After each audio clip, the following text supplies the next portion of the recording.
بسم اللہ الرحمن الرحیم. السلام علیکم سامعین. آج کا پروگرام علمی حوالے سے ہے اور اس میں ہم ٹرانسجنڈر کے ایشو پہ انشاءاللہ ڈیٹیل میں بات کریں گے. آج کے پروگرام میں ہم نے اس عام ایشو پہ بات کرنے کے لیے دعوت دی ہے ڈاکٹر عادل سیماب صاحب کو. ڈاکٹر صاحب کسی تعارف کے محتاج نہیں. ڈاکٹر صاحب ہزارہ یونیورسٹی میں پاکستان اسٹڈیز ڈپارٹمنٹ میں فیکلٹی کا ایک عام حصہ ہیں. اس کے علاوہ ریسرچ پہ، سماجی ایشوز پہ، اکانومی پہ، سیاست پہ سر ان سب ایشوز کو بہت باریکی سے دیکھتے ہیں. سر کے ریسرچ آرٹیکلز، ریسرچ اسٹوڈنٹس اور ہم سب اس حوالے سے، علمی حوالے سے سر کو بہت اچھی طرح جانتے ہیں. سر آج کے اس شو میں آپ کو ویلکم کہتے ہیں. Thank you. سر ٹرانسجنڈر کے ایشو پہ بات کرنے کے لیے آج ہم نے آپ کو ریکویسٹ کی. ٹرانسجنڈر چونکہ ہمارے معاشرے میں موجود ہیں سر، بلکہ throughout the history transgender اس ساری ریکارڈڈ ہسٹری میں انسانی سوسائٹی کا حصہ رہے ہیں. پہلا سوال اگر یہ ہو جائے سر کہ اس پوری تاریخ میں ٹرانسجنڈر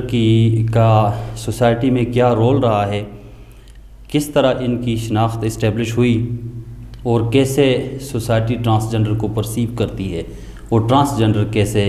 رسپانس دیتے ہیں اس پہ؟ اچھا جی، یہ اب ایک بہت ہی عام موضوع ہے اور ہمارے ہاں جو ڈسکشن ہوتی ہے عمومی طور پہ، جو مکالمہ ہوتا ہے، جس پہ بات ہوتی ہے، تو وہ مین اسٹریم چاہے سیکشول اورینٹیشنز ہیں، آپ کی جنسی شناختیں ہیں، ان کو ہی مد نظر رکھ کے بات ہوتی ہے اور گفتگو ہوتی ہے. تو ایک تو میں سیک کی ٹیم کو مبارکباد دیتا ہوں، پھر ہزارہ ایکسپریس نیوز کو، کہ وہ ان ایشوز پہ بات چیت کا سلسلہ انہوں نے شروع کیا ہے جو مین اسٹریم میں موجود نہیں ہے. جی سر. اب ہم جب ٹرانسجنڈر کے حوالے سے بات کرتے ہیں تو یہ لفظ خود اپنے آپ میں اس کو سمجھنے کی اور اس کے حوالے سے ایک سینسٹائز ہونے کی بھی اور سینسٹائز کرنے کی ضرورت بھی ہے کہ ٹرانسجنڈر ہے کیا. ٹرانسجنڈر جب ہم آج کے کانٹیکس میں دیکھتے ہیں تو انسان کی جو جنسی شناختیں ہوتی ہیں ان میں سے تیسری شناخت کے طور پہ ہمارے سامنے آتی ہے. عام طور پہ جو شناختیں ہیں مرد اور عورت، مین اینڈ ویمن، یہ دو شناختیں ہمارے ہاں پائی جاتی ہیں. ان پہ ڈسکشن ہوتی ہے، ان کے وجود کو تسلیم کیا جاتا ہے. مرد کا وجود تو ہمارے پبلک سفیر میں زیادہ شد و مت کے ساتھ قبول کیا گیا، اس پہ بات ہوتی ہے اور اس کے لینس سے چیزوں کو دیکھا جاتا ہے. خود عورت کی بحیثیت انسان جو شناخت ہے وہ 20ویں صدی میں آ کر ہمیں دکھائی دیتا ہے کہ پوری دنیا میں اس کو ایک ایسے فرد کے طور پہ جو سماج کا ایک فعال رکن ہے، اس کو دیکھنے کا عمل شروع ہوا.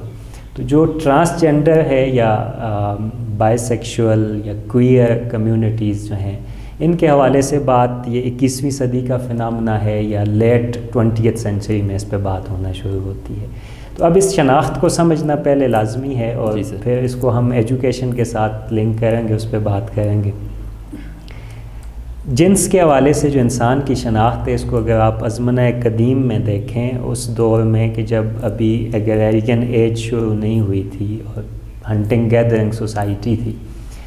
تو وہاں پہ آپ کو شاید یہ ایک تھیوری ہے، ایک نظریہ ہے کہ انسان کی جو جنسی شناخت ہے وہ اس طرح سے موجود نہیں تھی جیسی ہم زراعت کے دور میں کرتے تھے یا اس کے بعد صنعتی دور میں جس انداز میں انسان کی جنسی شناخت ہونا شروع ہوئی. جی سر. یعنی وہ یقیناً عورت و مرد کا فرق اور ان دونوں کے فرق کی بنیاد پر دونوں کے حوالے سے مختلف ان کے کردار اس اینشینٹ سوسائٹی میں بھی، ازمنہ قدیم کی ایگریرین ایج سے پہلے کی سوسائٹی میں بھی وہ موجود تھا. لیکن اس کے ساتھ جو سوشلی اسائنڈ رول جس کو ہم کہتے ہیں کہ سماج ایک خاص قسم کا کردار جنس کی بنیاد پہ دیتا ہے، وہ اس طرح سے موجود ہمیں دکھائی نہیں دیتا. اور ایسے معاشرے آج بھی موجود ہیں کہ جہاں پہ جنس کی بنیاد پہ اس طرح کی تمیز اور فرق جو ہے وہ موجود نہیں ہے. اور یہ وہ یادداشتیں ہیں جو قدیم قبائل ہمیں امیزون کے جنگلوں میں دکھائی دیتے ہیں یا افریقہ میں دکھائی دیتے ہیں. اب جنس کی بنیاد پہ اس شناخت کو جب ہم اسٹیبلش کرنے کی کوشش کرتے ہیں، ہم کہتے ہیں عورت ہے، مرد ہے اور پھر تیسری جنس ہے۔ اب ان تینوں میں جو فرق کی بنیاد ہے وہ کیا ہے؟ وہ ان کی ایک خاص صلاحیت کی بنیاد پہ وہ فرق اسٹیبلش کیا جاتا ہے، اور وہ صلاحیت ہے ریپروڈکشن کی صلاحیت۔ عورت چونکہ نئی نسل کو جنم دیتی ہے، مرد اس نئی نسل کے جنم دینے میں ایک فعال کردار ادا کرتا ہے، تو اس لیے اس فرد کو جو ایک فعال کردار ادا کر سکتا ہے نئی نسل کی پیدائش میں، اور اس عورت کو کہ جو ایک نئی نسل کی پیدائش میں کردار ادا کر رہی ہوتی ہے، جو بچے جنتی ہے، جو پروڈیوسر ہے، تو ان کی شناختیں معاشرے کے اندر موجود تھیں مرد اور عورت کے حوالے سے۔ لیکن جو ریپروڈکشن کے ساتھ یا نئی نسل کے ساتھ انسان کا تعلق ہے، یا انسان کے ذہن میں جو ایک پرسیپشن ڈیولپ ہوتا ہے کہ انسانوں کی تقسیم اس بنیاد پہ ہونی چاہیے، یہ ایگریرین ایج سے پہلے کے سماج میں ہمیں دکھائی نہیں دیتا۔ جو جتنے نظریات ہم دیکھتے ہیں، جب ان معاشروں کا مطالعہ کرتے ہیں کہ جو آج بھی اس دور کی یادداشت کے طور پہ کہیں نہ کہیں جنگلوں میں، صحراؤں میں پائے جاتے ہیں، جو اس زمانے کے ہیں، جی، وہاں پہ آپ کو ٹرانسجنڈر کمیونٹیز دکھائی نہیں دیں گی، وہاں پہ آپ کو عورتیں اور مرد دکھائی دیں گے۔ تو یہ کیوں نہیں؟ کیا وہاں پہ یہ پیدا نہیں ہوتے؟ تو ایسی بات نہیں ہے، وہاں بھی یہ ہوتے ہیں۔ جب ایگریرین ایج شروع ہوتی ہے، زراعت کا زمانہ شروع ہوتا ہے، تو زراعت کے زمانے کے ساتھ ہی فیملی کا کانسیپٹ وجود میں آتا ہے۔ بلکہ اینگلز کی جو کتاب ہے پرائیویٹ پراپرٹی، فیملی، ان دونوں کو وہ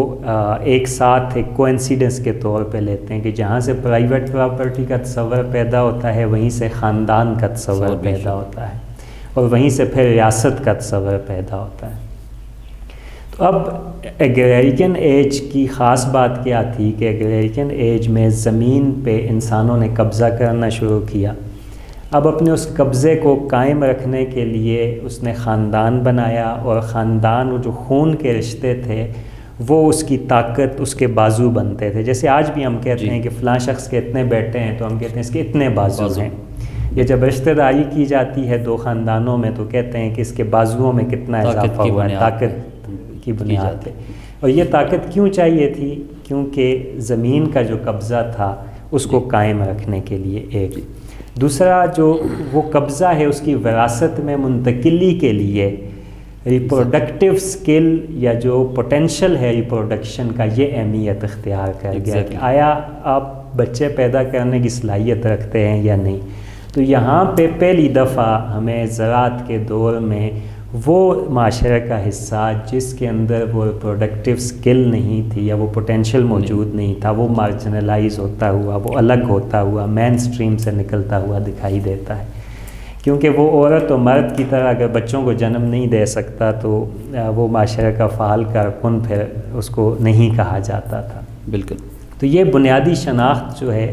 یہ ہمیں زراعت کے زمانے کے ساتھ شروع ہوتی ہوئی دکھائی دیتی ہے، اور یہاں سے جو ٹرانسجنڈر کا تصور ہے وہ ہمیں دکھائی دیتا ہے۔ پھر زراعت کے زمانے میں جو سیاسی ڈھانچہ تشکیل پایا تو وہ بادشاہت کا سیاسی ڈھانچہ تھا، اور جو معاشی ڈھانچہ اس کا تھا وہ جاگیردارانہ معاشی ڈھانچہ تھا۔ تو جاگیردارانہ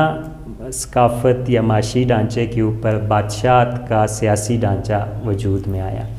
تو یہاں پہ یہ جو سیگمنٹ تھا سوسائٹی کا کہ جس کے بارے میں یہ سمجھا جاتا تھا کہ یہ اس جنسی حوالے سے ایک فعال کردار ادا نہیں کر سکتا، تو اس کا کردار کیا ہونا چاہیے؟ تو چونکہ خاندان جو ہے وہ اشرافیہ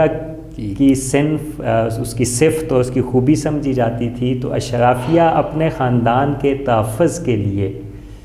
جو بادشاہ ہیں یا جو سردار تھے، جو جاگیردار ہوتے تھے، وہ اپنے حرم سراؤں کا تحفظ، پیورٹی آف بلڈ کو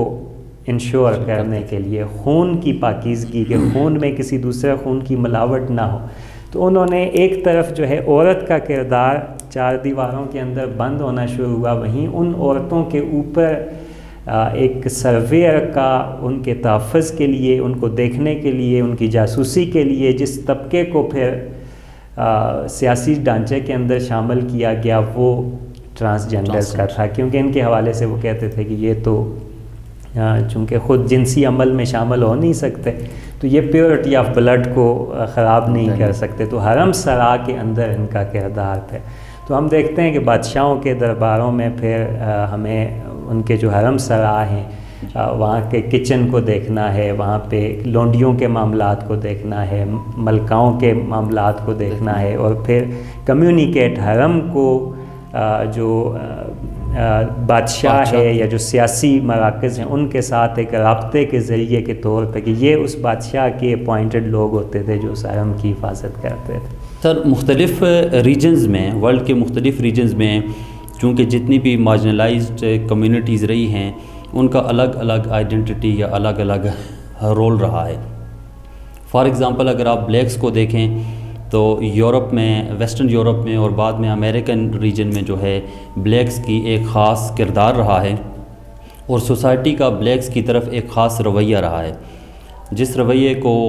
جا کے فائنلی ایوولوشن کے ایک ارتقائی عمل سے گزرنے میں بڑا وقت لگا۔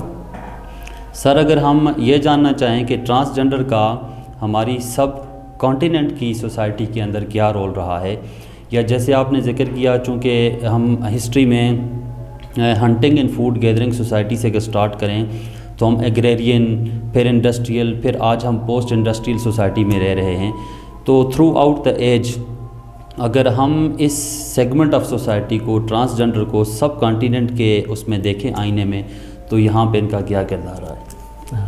اچھا، ہم جب اس شناخت کی اسٹیبلشمنٹ پہ ہم نے بات کر دی کہ یہ شناخت اسٹیبلش کیسے ہوئی، اور وہ زراعت کے زمانے میں آ کے ہمیں دکھائی دیتا ہے کہ یہ شناخت اسٹیبلش ہوتی ہوئی دکھائی دیتی ہے۔ اب اس کا جو ارتقاء ہے مختلف ادوار میں سے، جو انسانی سماج، انسانی معاشرہ جو ہے وہ جیسے ارتقاء کرتا رہا ہے تو اس کے ساتھ ساتھ اس کے جو مختلف سیگمنٹس ہیں انہوں نے بھی ارتقاء کیا ہے۔ اب اس ارتقاء میں جیسے آپ نے اشارہ کیا کہ مختلف بنیادوں پہ انسانوں کے درمیان فرق رکھا گیا، جیسے رنگ کی بنیاد پہ فرق، بلیکس کو جی سر غلامی کے لیے وہ استعمال ہوتے تھے، افریقہ سے وہ پوری دنیا میں ٹرانسپورٹ ہوتے تھے۔ جنس کی بنیاد پہ فرق جو ہے وہ بھی ہمیں دکھائی دیتا ہے، کسی تاریخی سفر میں وہ نظر آیا۔ تو اس میں جو ٹرانسجنڈر ہے، چونکہ وہ ہمارا فوکس ہے، تو ٹرانسجنڈر بادشاہت کے زمانے میں جو بادشاہ ہوتا تھا یا اس کے جو جاگیردار ہوتے تھے، مختلف علاقوں کی ملکیت جن کو دے دی جاتی تھی، جی سر، تو ان کے حرم سراؤں میں ان کی خواتین کی حفاظت کے لیے اور حرم سرا کی حفاظت کے لیے ان کو کردار دیا گیا، اور ان کے بارے میں یہ سمجھا گیا کہ یہ خود کسی جنسی فعل میں ایکٹیولی چونکہ انوالو نہیں ہو سکتے، اس لیے ان سے کسی قسم کا کوئی خطرہ نہیں ہے بایولوجیکل بیسس پہ۔ تو یہ ایک تفریق ہمیں دکھائی دیتی ہے۔ دوسرا اس میں یہ ہے کہ یہ سیاسی طور پہ اتنے کمزور ان کا، وہ چونکہ حرم سرا کی حفاظت جس کے ذمہ دی گئی ہے تو وہ اس کی سیاسی حیثیت اتنی کمتر نہیں ہو سکتی تھی، ان کی سیاسی حیثیت کافی بہتر رہی ہے، اور جتنے بھی بادشاہ ہیں اسکندر کے ساتھ اگر آپ دیکھیں تو اس کے حرم سرا میں موجود ہوتے تھے، جی خواجہ سرا جنہیں ہم کہتے ہیں، یہ ٹرانسجنڈر ہم جنہیں کہتے ہیں، ہمارے مغلوں کے ہاں یہ موجود ہوتے تھے، خلافت عثمانیہ میں تھے، یورپ کی جو بادشاہتیں تھیں وہاں پہ بھی تھے، تو ان کا ایک کردار تو اس زمانے میں رہا ہے۔ پھر جب ہم بر صغیر کی بات کرتے ہیں، یہاں پہ جب انگریز آئے تو ان کی جو شناخت کو پہلا میجر دھچکا جو ہمیں نظر آتا ہے وہ انگریزوں کی آمد کے ساتھ لگتا ہوا دکھائی دیتا ہے، کہ انہوں نے جب یہاں پہ سینسس کا آغاز کیا نا، یہ پوچھنا کہ بھئی گنتی کی جائے ہندوستانیوں کی، تو اس گنتی میں کچھ بہت دلچسپ چیزیں، دلچسپ واقعات رونما ہوئے۔ مثلاً جو مغلوں کے دور کا ہندوستان تھا اس میں ایک مذہب کے حوالے سے بہت سارے ایسے لوگ ہوتے تھے جو فلوئڈ آئیڈینٹی رکھتے تھے، یعنی چونکہ اکبر اور اکبر کے جو پالیسیز تھیں اس کے اثر کے نتیجے میں سوسائٹی پہ اس کے بہت زیادہ اثرات ہوئے تھے. تو بہت سارے لوگ جو ہے اپنی مذہبی شناخت کے حوالے سے بھی اتنا واقف نہیں ہوتے تھے. تو اس کی ایک مثال جو ہے وہ اب ہمیں بہت بعد میں جب لالا لجپت رائے کے حوالے سے آپ دیکھیں تو ان کے حوالے سے یہ مشہور ہے, تاریخی کتابوں میں لکھا ہوا ہے کہ وہ جب کہیں جاتے تھے, مسجد میں اذان ہو رہی ہے تو وہ جا کے نماز ادا کر لیتے تھے, اور وہ جب کہیں مندر میں گھنٹی بج رہی ہے تو وہاں پہ جا کے پوجا بھی کر لیتے تھے. اچھا, اس سے پہلے جو اکبر کے دور میں اور اس کے پیرالل جو سماجی سطح پہ چلنے والی موومنٹ تھی کبیر داس کی, سنت کبیر داس, اب ان کی وفات کے بعد جب یہ فوت ہو گئے تو مسلمانوں اور ہندوؤں میں آپس میں اس بات پہ کانفلکٹ شروع ہو گیا کہ یہ ہندو ہیں یا مسلمان ہیں, ان کو دفنایا جائے یا ان کو جلایا جائے. اچھا, اسی طرح کا ایک کانفلکٹ ہمیں گرو نانک صاحب کے حوالے سے بھی نظر آتا ہے. تو یہاں ایک بہت سارے لوگ ایسے تھے کہ جو فلوئڈ آئیڈینٹی رکھتے تھے مذہبی شناخت کے حوالے سے. جب اب انگریزوں نے جو کیا, انہوں نے تو کہا کہ اچھا یہ آپ کون ہو جی, مسلمان, اگر مسلمان نہیں ہو تو پھر اس کو ہندو کے کھاتے میں ڈال دیا. آئیڈینٹی اسٹیبلش کرنے کا وقت آ گیا. اسی طرح جو مرد عورت کے حوالے سے کہ مرد عورت, تیسرا ان کے پاس کوئی خانہ نہیں تھا اس سینسس میں, تو جو مرد بھی نہیں ہے عورت بھی نہیں ہے تو وہ ہے ہی نہیں. تو یہاں سے ہمیں دکھائی دیتا ہے کہ ان کی سماج کے رکن کے طور پہ ایکسکلوژن کا عمل شروع ہوا کہ ان کو گنا ہی نہیں گیا, ان کے وجود کو ہی تسلیم نہیں کیا گیا. اور پھر وہی چیز چلتے چلتے ہمارے ہاں جب ہم پاکستان میں ابھی گزشتہ کچھ عرصے پہلے ان کے شناختی کارڈ کا ایشو سامنے آیا اور یہ کہا گیا کہ ان کی بھی شناخت ہونی چاہیے. ان کے شناختی کارڈ نہیں تھے, وہ معاشرے میں موجود تھے, سماج میں موجود تھے, لیکن ان کی سماجی حیثیت کو آفیشیلی سرکاری سطح پہ قبول نہیں کیا گیا تھا کہ یہ بھی کوئی انسانوں کا گروہ ہے جو یہاں پہ موجود ہے. تو یہ اس انگریز کے دور سے چلنے والی چیز ابھی جا کے ان کے شناختی کارڈ, ان کی جب ہم ان موضوعات پہ بات کرتے ہیں, ان کے سیاسی کردار کے حوالے سے بات کرتے ہیں, ان کے حقوق کے حوالے سے بات کرتے ہیں, تو اس میں جو اس کی ابتدا ہے وہ ان کی بحیثیت انسان, بحیثیت ایک سماج کے رکن, بحیثیت ایک شہری ہونے کے ان کی حیثیت کو تسلیم کرنے کے حوالے سے, تو وہ نہیں ہے, اسی وجہ سے اس پہ بات کی جاتی ہے. سر, جیسے آپ نے ذکر کیا کہ اس سارے جب سے انگریز نے یہاں پہ آ کے رول کرنا شروع کیا تو اس میں آئیڈینٹی اسٹیبلش کی گئی. اب یہ جو آئیڈینٹی اسٹیبلش کرنے کا عمل تھا اس دوران ایکسکلوژن انکلوژن ہو گئی, اور اس میں ایک مارجنلائز گروپ جس کو ہم ٹرانسجنڈر کہتے ہیں وہ آلموسٹ ایکسکلوڈ ہو گیا. چونکہ سر آپ نے ذکر کیا کہ وہ اسی معاشرے کا حصہ ہیں, وہ انسان ہیں, ان کو سیمپتھی نہیں چاہیے, ان کو ان کی ڈیو رائٹ چاہیے, ان کو ان کی ڈیو اسپیس چاہیے being human in the society. تو سر میرا کویسچن یہ ہوگا کہ اس ایکسکلوژن کے لمبے سفر کے بعد اب چونکہ ہم ماڈرن ویلفیئر اسٹیٹس میں رہ رہے ہیں, تو اگر ہم ان کو انکلوڈ کرنا چاہیں تو اس کے لیے آپ کی کیا ریکومنڈیشنز ہوں گی کہ کس طرح ان کو ایک ایکسکلوڈڈ مارجنلائز گروپ کو کس طرح انکلوڈ کیا جائے تاکہ وہ مین سٹریم سوسائٹی میں اپنا فعال کردار ادا کر سکیں؟ یہ اب بہت عام سوال ہے, اور پالیسی میکنگ کے ایشو پہ اس قسم کا سوال جو ہے وہ اٹھنا اور اس کو ڈیبیٹ کرنا بہت لازمی ہے. جیسے میں نے کہا کہ ایکسکلوژن ان کی انگریز کے دور میں شروع ہوئی, پھر وہ نہ خاندانی ڈھانچے اس طرح سے رہے, نہ وقت گزرنے کے ساتھ ساتھ بادشاہت بھی نہیں رہی اور وہ چیزیں, تو یہ بے آسرا ہو گئے, بے سہارا ہو گئے, اور ان کی اپنی جو آواز تھی وہ کہیں پہ ابھر کے سامنے نہیں آ سکی, جس کے نتیجے میں یہ سوسائٹی کے مارجن پہ چلے گئے. اور سوسائٹی کے مارجن جو ہوتا ہے یعنی ایسے کنارے پہ کہ جس کی طرف جو سیاسی مقتدرہ ہے اس نے کبھی نظر نہیں کی, اس کو دیکھنے کی کوشش نہیں کی. تو اب ان کی جب ہم انکلوژن کی بات کرتے ہیں تو انکلوژن کسی بھی کمیونٹی کا, وہ چاہے جنس کی بنیاد پہ ایکسکلوڈڈ کمیونٹی ہو, وہ رنگ کی بنیاد پہ ہو, زبان کی بنیاد پہ ہو, یا نسل کی بنیاد پہ ہو, اس پہ پہلا قدم جو ہے وہ ہمیشہ تعلیم ہوتا ہے, اور ان کو اس تعلیمی دائرے کے اندر شامل کرنا ہوتا ہے تاکہ وہ سماج کی اقدار, سماج کی روایات کے ساتھ آگاہی بھی حاصل کر سکیں. اور پھر وہ تعلیم چونکہ مختلف شعبوں کے لیے, اس سماج کے, اس سیاسی معاشی نظام کے مختلف شعبوں کے لیے محنت کرنے والے افراد پیدا کر رہا ہوتا ہے، افرادی قوت پیدا کر رہا ہوتا ہے، تو اس افرادی قوت میں ان کی شمولیت اس تعلیمی نظام سے نکل کے پھر وہ شامل ہو سکتے ہیں۔ اب جو تعلیم ہے ہمارے ہاں، اس کے مقصد کو ہم عام طور پہ جب اس پہ بات کرتے ہیں اور اس کے مقصد کے حوالے سے بات کرتے ہیں تو اس کا مقصد ابھی تک ہم فلاحی، آپ نے کہا کہ ہم ایک فلاحی ریاستوں میں اب آگے ہیں، تو شاید یہ بہت کنٹروورشل بات ہوگی، مجھے اتفاق کرنا مشکل ہوگا کہ کیا ہم فلاحی ریاست میں آئے ہیں یا نہیں، لیکن ایک فلاحی ریاست کا جو تعلیمی نظام ہوتا ہے، ہاں، اس کا جو تعلیمی نظام ہوتا ہے اس کا ایک بہت وسیع تر اور کلیئر مقصد ہوتا ہے، ویژن ہوتا ہے، اور وہ کیا ہوتا ہے کہ انسانوں کے اندر ان کی جو ہیومینٹی ہے، وہ ہیومینٹی جو صدیوں کے جبر کے نتیجے میں انسان کھو چکے ہیں، وہ انسانیت جو ایک سماجی، سیاسی اور معاشی جبر کے نتیجے میں ان سے چھین لی جاتی ہے، وہ اس کو ری گین کرنے کے قابل ہو جائیں۔ اور ہیومینٹی یا انسانیت کو ری گین کرنے کا مطلب کیا ہے کہ وہ اپنی ان صلاحیتوں کو جو فطرت نے انہیں عطا کی ہیں ان کے مکمل اظہار کے قابل ہو سکیں۔ اب یہ جو صلاحیتیں ہیں، کیا انسانوں کو صلاحیتیں ان کی جنس کی بنیاد پہ ملتی ہیں؟ تو یہ سوال شاید قرون وسطیٰ میں یا اس سے پہلے کے ادوار میں تو اس طرح کے نظریات پائے جاتے تھے کہ ایک کسان کا بیٹا کسان ہی بن سکتا ہے، ایک کالا جو ہے وہ غلام ہی ہو سکتا ہے، ایک عورت صرف بچے پیدا کرنا اور گھر کے کام کرنا ہی اس کی صلاحیت ہے، اس کے علاوہ کچھ بھی نہیں ہے۔ لیکن آج جس دور میں ہم موجود ہیں، جو سائنس کا ارتقاء ہوا ہے، جو انسانی نفسیات کا ارتقاء ہوا ہے،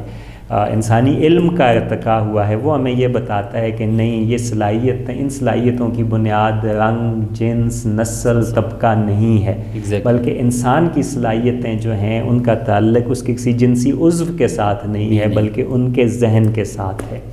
ان کے دماغ کے ساتھ ہے، ان کے مائنڈ کے ساتھ ہے، اور یہ سارا پوٹینشیل یہاں پہ ہوتا ہے۔ تو جب انسان بحیثیت انسان ہم معاشرے کو دیکھیں گے تو پھر ہمیں یہ تمیز بھولنی ہوگی کہ یہ عورت ہے، یہ مرد ہے، یہ ٹرانسجنڈر ہے یا کچھ اور ہے، بلکہ اس کو بحیثیت انسان، ہر انسان کو، چاہے وہ مرد ہے یا عورت ہے یا ٹرانسجنڈر ہے، اس کو مساوی مواقع دینے ہوں گے تعلیم حاصل کرنے کے۔ یہ جو رول اسائن سوسائٹی میں کر دیا گیا کہ ان جو ٹرانسجنڈر ان کا کام صرف ناچنا گانا ہے، یہ سوسائٹی کا اسائنڈ کیا ہوا رول ہے، یہ ان کا نیچرل ٹیلنٹ نہیں ہے۔ ایک خواجہ سرا کے اندر ایک فلسفی بننے کی، ایک استاد بننے کی، ایک سائنسدان بننے کی، ایک سپورٹس مین بننے کی، ایک میوزک آرٹسٹ بننے کی، سنگر بننے کی، یعنی دنیا کے پینٹر بننے کی جتنے بھی شعبے ہیں، پائلٹ بننے کی، انجینئر بننے کی صلاحیتیں اسی طرح سے موجود ہیں جیسا کہ مرد اور عورت کے اندر موجود ہوتی ہے۔ تو انکلوژن جو ہے وہ اس سے شروع ہوگا کہ ایک تو ہمیں ریاست کو سوشل ٹرانسفارمیشن کے لیے ایک اپنا کردار ادا کرنا ہوگا، اور ریاست کو اس لفظ کے ساتھ یہ جو ایسوسیٹڈ سٹگما ہے، ایک جو بدنامی کا داغ جو معاشرے میں اس کو سمجھا جاتا ہے، اس سٹگما کو ہٹانے میں اپنا کردار ادا کرنا ہوگا، اور یہ بھی تعلیم کے ذریعے، میڈیا کے ذریعے، جو سوشل ایکشن پروگرام ہے، جو ایڈوکیسی پروگرام ہے، سوسائٹی کے ساتھ انگیجمنٹ کے جو پروگرامز ہیں، اس کے ذریعے یہ ممکن بنایا جا سکتا ہے۔ دوسری چیز، اس بات کا احساس پیدا کرنا ہوگا ارباب اقتدار کو بھی کہ یہ جو معاشرے کا جزو ہے، یہ وہ ٹیلنٹ ہے جو معاشرے کی مجموعی ترقی میں ایک بہت اہم کردار ادا کر سکتا ہے۔ تو جب آپ کسی کو مارجنلائز کرتے ہیں، اس کو مین سٹریم سے باہر نکالتے ہیں، تو اصل میں آپ اپنے پوٹینشل میں کمی کر رہے ہیں، آپ ان افراد کی صلاحیتوں سے فائدہ اٹھانے کے لیے تیار نہیں ہیں جو آپ کو فائدہ پہنچا سکتی ہیں۔ تو یہ اپنی افرادی قوت سے انکار ہے، اپنی طاقت سے انکار ہے۔ تو جب ایک معاشرہ اپنے تمام افراد کی صلاحیتوں کا استعمال کرتا ہے تو وہی ترقی بھی کرتا ہے، اور جو اپنے معاشرے کے افراد کو مختلف بنیادوں پہ، رنگ، جنس، نسل کی بنیادوں پہ مین سٹریم سے باہر نکالتا ہے تو اس کی ترقی ممکن نہیں ہو سکتی۔ تو یہ احساس پیدا کرنا لازمی ہے۔ پھر والدین جو ہے جو ڈس اون کر دیتے ہیں ایسے بچوں کو، جب آپ اسٹگما کو ہٹائیں گے، اس میں مذہبی جو ہمارا حلقہ ہے وہ بہت عام کردار ادا کر سکتا ہے، جو سماجی مفکرین ہیں، جو ریاست ہے، یہ سب مل کے اس میں اپنا کردار ادا کر سکتے ہیں، تو اس سے انکلوژن کا پروسیس شروع ہوگا۔ پھر تعلیمی اداروں میں ان کے لیے نشستیں رکھنی ہوں گی، پہلے ان کو امپاور کرنا ہوگا، ان کو مین سٹریم میں لانا ہوگا، ان کے لیے ٹیکنیکل ایجوکیشن اور ایسے مختلف پروفیشنز کے راستے ان کے لیے کھولنے ہوں گے۔ جیسے خواتین کو جب انکلوڈ کرنے کی کوشش کی گئی تو ان کے لیے ہر ایک شعبے میں مخصوص نشستیں رکھی گئیں۔ پارلیمنٹ کے اندر، اب ہماری پارلیمنٹ کے اندر افسوس کی بات یہ ہے کہ عورتوں کے لیے مخصوص نشستیں ہیں، اقلیتوں کے لیے مخصوص نشستیں ہیں، لیکن ٹرانسجنڈر کے لیے کوئی مخصوص نشست نہیں ہے، ریپرزنٹیشن، ان کی ریپرزنٹیشن نہیں ہے۔ جب ان کی ریپرزنٹیشن نہیں ہے تو ان کی آواز ایوان اقتدار تک نہیں پہنچ سکتی۔ جب وہ آواز ہی نہیں پہنچے گی تو ان کا سیاسی وجود غیر فعال ہو جاتا ہے۔ تو اس پہ میرا خیال ہے کہ ان کی انکلوژن کے لیے ہمیں تعلیم، ان کی نمائندگی پارلیمنٹ میں، ان کی ریپرزنٹیشن کو لازمی بنانا اور ان کی امپاورمنٹ، ان کے لیے ٹیکنیکل ایجوکیشن کے اداروں میں ان کے لیے نشستیں مخصوص کرنا، اپنے کالجز، یونیورسٹی، یعنی ان کے رول کو نارملائز کرنا۔ اور نارملائز معاشرے میں وہ اس وقت ہوں گے جب ہم مین سٹریم اداروں کے اندر ان کی انگیجمنٹ کے لیے سپیس پیدا کریں گے کہ وہ ہمارے بچوں کے ساتھ بیٹھ کے اسکول میں تعلیم حاصل کریں، کالج میں، یونیورسٹیوں میں، تو پھر اس سماج میں یہ بچے جب باہر نکلیں گے تو یہ ان کو ایک عجیب نظر سے نہیں دیکھیں گے کہ یہ کوئی الگ سیگمنٹ ہے، بلکہ وہ اپنے جیسا انسان ان کو سمجھیں گے۔ تو جو تعلیم کا فلاحی ریاست کا بنیادی مقصد کہ آپ نے انسانیت کو اجاگر کرنا ہے، اپنے اندر جو کھوئی ہوئی گمگشتہ انسانیت ہے، جب آپ انسانیت کی بات کریں گے تو پھر آپ کو ان تمام جنس، مذہب، رنگ، ان امتیازات سے نکل کر انسان کو بحیثیت انسان دیکھنا ہوگا۔ سر ایک اور بہت شارٹ سا کویسچن ہے، وہ یہ ہے کہ دنیا میں پوری انسانی ہسٹری میں جب بھی کسی گروپ کو ایکسکلوڈ کیا گیا ہے، جس طرح آپ نے ذکر کیا کہ وہ رنگ کی بنیاد پہ ہے، ٹرائب کی بنیاد پہ ہے، ایتھنیسٹی کی بنیاد پہ، ریلیجن کی بنیاد پہ ایون ہے، تو ایکسکلوڈڈ گروپس نے خود بھی کچھ ایفرٹس کی ہیں۔ اب ان کو مین سٹریم میں آنے کے لیے، بڑے دھارے میں آنے کے لیے کچھ ایفرٹس خود بھی کی ہیں کہ ان کی انکلوژن ہوئی ہے۔ تو سر آپ کیا ریکمینڈ کرتے ہیں، کیا سجیشنز دیتے ہیں، یا کس طرح دیکھتے ہیں کہ ٹرانسجنڈر کے لیول پہ بھی کچھ ایفرٹس ہوں تاکہ وہ مین سٹریم سوسائٹی کا مکمل حصہ بن سکیں؟ یہ بہت عام سوال ہے، اور اس سوال کے جواب میں میرا خیال ہے ٹرانسجنڈر کمیونٹی کی اپنی بھی آواز شامل ہونی چاہیے۔ میں تو اس کے ابتدائیہ کے طور پہ چند باتیں کرتا ہوں، اور مجھے یقین ہے کہ یہ سوال ان تک بھی پہنچے گا۔ جو بھی دیکھیں، چاہے بلیکس کے ساتھ رنگ کی بنیاد پہ نسلی امتیاز رکھا گیا، خواتین کے ساتھ جو امتیاز رکھا گیا، تو ہمیں بہت وسیع پیمانے پہ پھر تحریکیں اٹھتی ہوئی نظر آئیں اور اپنے حقوق مانگے گئے۔ حق جو ہوتا ہے وہ کبھی بھی اوپر سے نہیں دیا جاتا، تھالی میں سے وہ چھینا جاتا ہے، وہ لیا جاتا ہے، اس کے لیے آواز اٹھانی ہوتی ہے۔ تو جو ٹرانسجنڈر کمیونٹی ہے، جو ہمارے ہاں جو تیسری جنس ہے، جو خواجہ سرا ہیں، ان کو آپ جو بھی نام دے دیں، انہیں اپنے آواز اپنے لیے اٹھانی ہوگی، اور یہ آواز وہ اس وقت اٹھانے کے قابل ہوں گے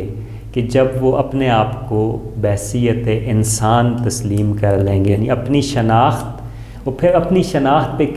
کسی قسم کی کوئی شرمندگی نہ رکھنا کہ میں ایسا ہوں تو شاید میں کمتر ہوں۔ بحیثیت انسان وہ باقی تمام انسانوں کے، مرد و عورت کے برابر ہیں، یہ احساس انہیں پیدا کرنا ہوگا۔ اور اس کے لیے یہ چیز کس طریقے سے ہوگی، اس کے لیے انہیں آپس میں ایک دوسرے کے ساتھ سمبند، ربط اور آرگنائزڈ ہونا ہوگا۔ اور یہ آرگنائزیشن جو ہے اس کی سیاسی شکل بنانی ہوگی، یعنی یہ جو تنظیم سازی وہ کریں گے، وہ تنظیم سازی باقاعدہ ایک سیاسی اس کا وزن ہونا چاہیے۔ تو ان کو مختلف سیاسی جماعتوں کے ساتھ ڈائلاگ کرنا ہوگا، ان پہ پریشر ڈالنا ہوگا، جو میڈیا پلیٹ فارمز ہیں اس پہ آنا ہوگا، اور جو ان کے ساتھ زیادتیاں روا رکھی جاتی ہیں، جس طریقے سے ان کو آبجیکٹیفائی کیا جاتا ہے، ان کو ایک مکمل انسان کے طور پہ نہیں سمجھا جاتا. جو اس میں ایک چیز، صرف ایک جملہ اگر کہوں کہ کسی کو اگر ناگوار نہ گزرے، اور خاص طور پہ میں مخاطب کر کے اپنے جو ٹرانسجنڈر کمیونٹی ان کو کہوں کہ جو یہ شناخت تشکیل پائی ہے، جیسے میں نے پہلے کہا، وہ شناخت یہ تھی کہ جو تخلیق کے عمل میں شامل نہیں ہے تو اس کو انسانی سوسائٹی سے ایکسکلوڈ کیا گیا ہے. اب یہ تخلیق کا عمل دو طرح کا ہوتا ہے، ایک جسمانی تخلیق کا عمل ہے اور ایک فکری تخلیق کا عمل ہے. بہت سارے لوگ، اکثریت میں لوگ جو ہوتے ہیں وہ روایت کے مطابق چل رہے ہوتے ہیں، ان میں وہ تخلیقی عمل میں وہ شامل نہیں ہوتے. ایسے لوگ فکری ٹرانسجنڈر ہیں، انٹلیکچول ٹرانسجنڈرز ہیں، جو تخلیقی عمل میں شامل نہیں ہو رہے. اور جس دور میں ہم رہ رہے ہیں اور جو ہم نے پورا انسانی تاریخ کو دیکھا ہے کہ زندہ وہ رہا ہے، وراثت اس کی رہی ہے جو فکری طور پہ ٹرانسجنڈر نہیں تھا، جو فکری طور پہ پروڈکٹیو تھا، جس نے نسلیں پیدا کی ہیں ان کو ہم جانتے بھی نہیں ہیں. مثلا سقراط کو زہر کا پیالہ دینے والے لوگوں کے ناموں کا بھی ہمیں نہیں پتہ. ان کے 20 بچے ہوں گے، ان کے 50 بچے ہوں گے، لیکن ہم نہیں جانتے. سقراط زندہ ہے، لیکن سقراط کو ہم جانتے ہیں، اس کی اولاد کی وجہ سے نہیں جانتے. سقراط کو اس کی فکر کی وجہ سے جانتے ہیں، اس کی ذہنی صلاحیت کی وجہ سے جانتے ہیں. تو جو ارتقاء ہے انسان کا اور اس کا جو وجود ہے، وہ وجود ڈیپینڈ کرتا ہے اس کے فکری طور پہ فعال اور پروڈکٹیو اور کریٹیو ہونے پہ. تو جو ٹرانسجنڈر بھی ہیں وہ بھی اگر اس فکری سفر میں اپنا کردار ادا کریں گے، وہ علم پیدا کریں گے اور علمی سفر میں وہ شدت اس کا حصہ بنیں گے، اور وہ نکل کے آئیں گے کہ نہیں، ہم نے نئے خیالات، نئے نظریات، نئی سوچیں، نیا فہم تشکیل دینا ہے، تو وہ پروڈکٹیو سٹیزنز ہوں گے. وہ اکثریت کی طرح فکری خواجہ سران نہیں رہیں گے. تو ان کی شناخت بحیثیت انسان بھی موجود رہے گی اور صدیوں تک وہ یاد بھی رکھے جائیں گے، ان کی کنٹینیوٹی بھی رہے گی. تو جسمانی جو ریپروڈکشن ہے اس سے زیادہ میرا خیال ہے اعلیٰ، اس سے بہتر وہ فکری کریٹیوٹی ہے اور فکری ریپروڈکشن ہے. تو جس کے پاس وہ جسمانی صفت نہیں ہے، وہ اپنی فکری صفت کے ذریعے اس کمی کو بھی پورا کر سکتا ہے. یہ میرا خاص طور پہ جو ٹرانسجنڈر کمیونٹی ہے ان کے لیے کہ وہ نکل کے آئیں، وہ ادب کے مختلف شعبوں میں پارٹیسپیٹ کریں. ان میں بہت اچھے شعراء ہوں گے، بہت اچھے فلسفی ہوں گے. وہ ایسے مواقع اپنے لیے پیدا کریں، ایسے لوگوں کے ساتھ ربط، اداروں کے ساتھ، انٹلیکچوئلز کے ساتھ، کہ ان کی آواز زندگی کے ہر شعبے میں سامنے دکھائی دینے لگے. تو پھر کوئی ان کو بحیثیت انسان ماننے سے انکار نہیں کر سکے گا. اور یہ جو سروس وہ دیں گے آنے والے وقت میں، ہو سکتا ہے کہ ایک وقت میں لوگ فخر سے اپنے بچوں کو، اگر کوئی ٹرانسجنڈر پیدا ہوتا ہے تو وہ اس کی جنس کی بنیاد پہ اس کو ڈس اون نہیں کریں گے، بلکہ اس کو اون کریں گے کہ ہو سکتا ہے یہ بچہ یہ میرے نام کو روشن کرنے کا سبب بنے اور صدیوں تک میرا نام اس کی وجہ سے شاید رہے، بجائے اس کے کہ وہ جو مجھے پوتے پوتیاں اور نواسیاں دے کے شاید یہ لوگ وہ نام نہ دے سکیں. تو یہ پورا ایک پیراڈائم شفٹ کی ضرورت ہے، ہماری سوچ میں ایک شفٹ کی ضرورت ہے، اور خود ٹرانسجنڈرز کو اس میں فعال کردار ادا کرنا ہوگا. بہت شکریہ سر نے بہت ڈیٹیل کے ساتھ ٹرانسجنڈر کے ایشو پہ بات کی. سر آپ کا بہت شکریہ. اس میں صرف 2 چیزوں کی طرف اشارہ کر کے پروگرام کو کنکلوڈ کروں گا. میرے خیال میں اگر اکیڈیمیا، ریسرچر، اسٹوڈنٹس اگر دیکھیں تو اس ساری ڈسکشن کے اندر بہت سارے لوپ ہولز تھے، بہت سارے ایشوز تھے. اور یاد رکھیں، سر کی موجودگی سے فائدہ اٹھاتے ہوئے ہم یہ کہیں گے کہ جہاں پہ پرابلم ہوتا ہے سوشل سائنسز میں، ریسرچ اسی کے اوپر ہوتی ہے. تو اس آج کی ڈسکشن کا ایک پہلو کہ ریسرچ کے بہت سارے ایونیوز کی طرف سر نے اشارہ کیا. ہوپ فلی اسٹوڈنٹس میرے سمیت اس ایشو کو بھی دیکھیں گے اور آئی ہوپ کہ فیوچر میں شاید اس پہ اچھی ریسرچ آرٹیکلز یا ریسرچ تھیسز آ جائیں۔ سیکنڈلی آپ نے ہمیں ایجوکیٹ کیا، پوری سوسائٹی کو ایجوکیٹ کیا ایک بہت ہی عام ایشو پہ، سر بہت شکریہ۔ اور تیسری بہت عام چیز جو ووٹ آف انکریجمنٹ دیا سر نے ٹرانسجنڈر کو، کہ آپ اس سوسائٹی کا حصہ ہیں، اپنی انکلوژن کریں، انکلوژن میں خود بہادری کے ساتھ اور جرأت کے ساتھ اپنا رول پلے کریں، اور یاد رکھیں آپ سوسائٹی کا وہ پہلو، وہ شخص اور وہ نمائندہ ہو سکتے ہیں جس کو صدیوں تک یاد کیا جائے اگر آپ اپنی فکری سوچ پیدا کریں اور فکری عمل میں شامل ہو جائیں۔ بہت شکریہ۔